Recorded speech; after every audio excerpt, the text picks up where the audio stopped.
ঢ্যাঁড়স বা ভেন্ডি খেতে যে এত মুখরোচক আর এত সুস্বাদু হয়, এইভাবে না বানালে আগে বুঝতামই না। যারা কখনো খায় না তারাও এইভাবে খেয়ে নেবে। নমস্কার বন্ধুরা, গোমস হোম কিচেনে আপনাদের সবাইকে স্বাগত। তাই এখানে আমি 300 গ্রাম মতো ভেন্ডি নিয়ে নিয়েছি এবং সেটাকে আমি ভালো করে ধুয়ে লবণ জলে কিছুক্ষণ ভিজিয়ে রাখবো। তারপরে ভালো করে ধুয়ে কিছুক্ষণ ঝরা দিয়ে রাখবো, কারণ ভেন্ডি তো কাটার পরে আর ধোয়া যাবে না। আর ভেন্ডি এই পদ্ধতিতে বানালে একদম লাল লাল ভাব করবে না। যারা ভেন্ডি খায় না তারাও দেখবেন খুশি থেকে এই ভেন্ডি খেয়ে নেবে।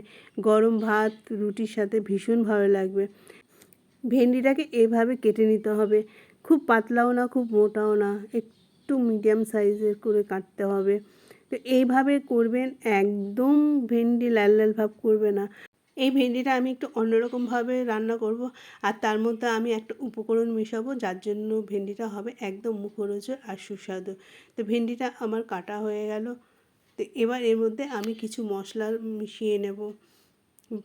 প্রথমে দিয়ে দেবো হলুদ গুঁড়ো, তারপরে সামান্য ধনিয়া গুঁড়ো, সামান্য জিরের গুঁড়ো, লঙ্কার গুঁড়ো আর একটু কাশ্মীরি লাল লঙ্কার গুঁড়ো। এইভাবে কখনো যদি না খেয়ে থাকেন আজই বানিয়ে ফেলুন, দেখুন ভীষণ ভালো লাগবে। আর এখানে দিয়ে দেবো আমি 2 চামচ মতো বেসন।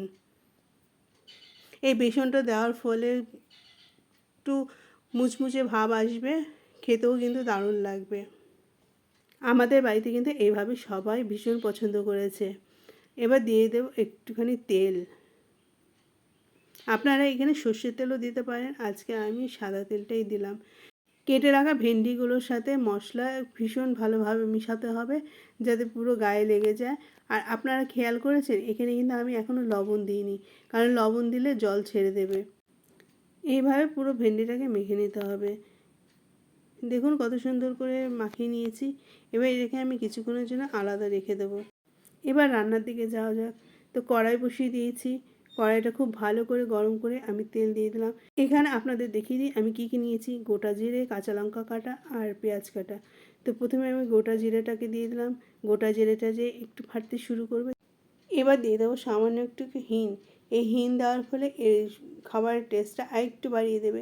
খুব সামান্য পরিমাণে দেবো, বেশি দিলে আবার বেশি একটা বাজে গন্ধ হয়ে যাবে। তো এবার দিয়ে দিলাম পেঁয়াজ কুচিগুলো। তো পেঁয়াজ কুচিগুলো একটু নাড়াচাড়া করে নেবো।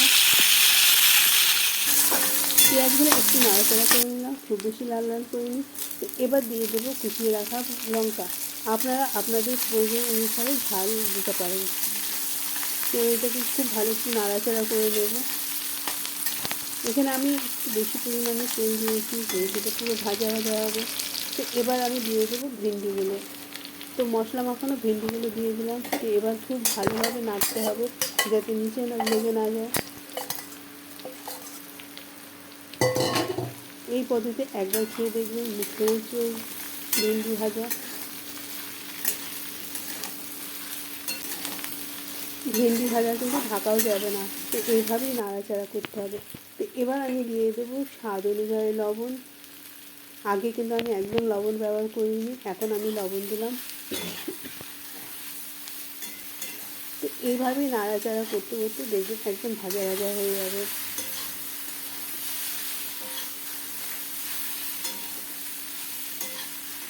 যেটুখানি কড়াইতে লেগে থাকবে এইভাবে নাড়াচাড়া করতে করতে যখন কিন্তু রান্নাটা হয়ে যাবে, তখন কিন্তু পুরো কড়াই থেকে তেল ছেড়ে দেবে।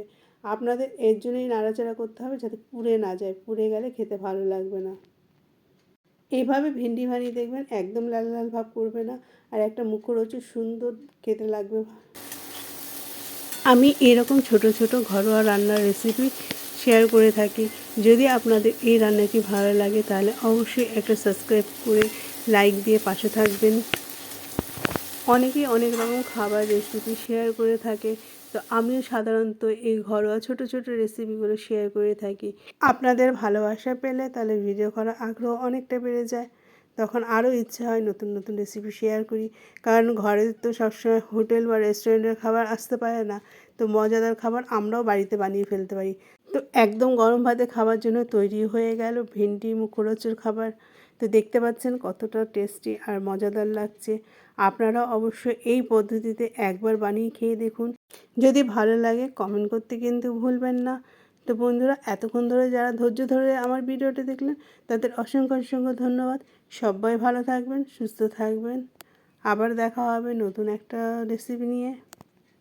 আমার এই ফুলগুলো আপনাদের কেমন লাগলো কমেন্ট করবেন।